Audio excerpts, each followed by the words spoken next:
you want to stop your negative thoughts sabotaging your success?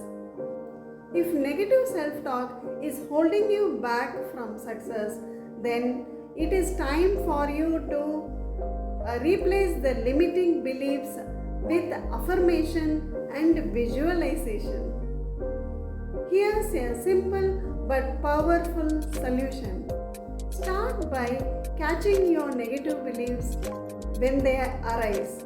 When you hear yourself, I can't do this, I'm not able to do, I'm not capable, immediately replace those with positive sentence like I am capable, I am worthy of success, I can do it. Visualize yourself achieving your goals, detailing about the outcome and feeling emotional. The key point is emotions.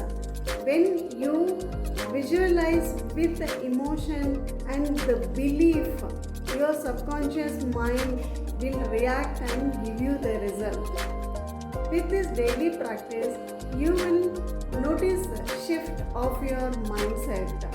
Your mindset is a great asset and it is not barrier. It is in your hands how you use your mind. Start today to bring positive thoughts into your mind and overcome the limiting beliefs and run through the success.